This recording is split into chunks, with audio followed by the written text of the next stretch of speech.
የራሳሽ ወረዳ ግብርና ጽሕፈት ቤት ባለፉት 6 ወራት 7 ወራት ያከናወናቸውን ተግባራት በአጭሩ ገምግሞ የቀጣይ አቅጣጫዎችን ለማስቀመጥ ባዘጋጀው መድረክ ላይ እንኳን በደህና መጣችሁ አዲናስ ማለት እፈልጋለሁ። እንግዲህ እንደሚታወቀው ሁሉም ሰው እንደሚናገረው ግብርና ከማምረት በላይ ነው ይባላል። ብዙ ጊዜ ግብርና ምርት ብቻ አይደለም። ግብርና የምንጠጣው ውሃ ነው፣ የምንበላው ምግብ ነው፣ የምንተነፍሰው አየር ነው። ከምንም በላይ ደግሞ ሀገራችን ያለችበትን ትልቅ የኢኮኖሚ ክፍተት የሚሸፍን የኢኮኖሚ መሰረት ነው ማለት ነው።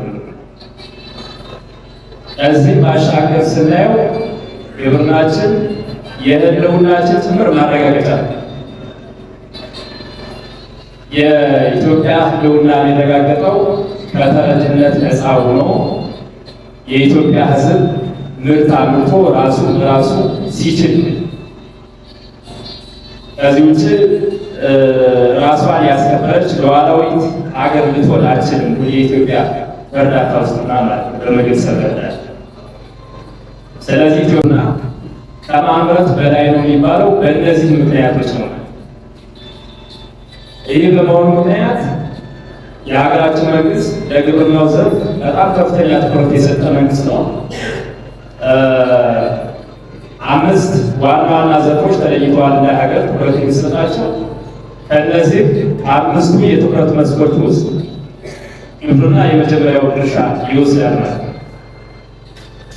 በዚህ መንገድ ለግብርናው ዘርፍ የተለያዩ ትኩረቶች እየተደረጉ ነው። አዳዲስ ኢኒሼቲቮች እየመጡ ነው። የባለሙያውን አቅም ለመገንባት ታሳቢ የተደረጉ በርካታ ነገሮች እየታሰቡ ነው ያሉት። በዚህም መንገድ ይህን ትኩረት መሰረት በማድረግ የግብርና ባለሙያው ከክልል የሀገርም ሲወሰድ ከሀገር ጀምሮ እስከ ቀበሌ፣ እንደ ክልልም ሲወሰድ ከክልል ጀምሮ እስከ ቀበሌ ድረስ ስራዎችን በተገቢ መንገድ ውጤታማ ለማድረግ ያደረጋችሁት ያለው እንቅስቃሴ በየትኛውም ደረጃ ቢታይ ምስክርነት የሚሰጠው ነው።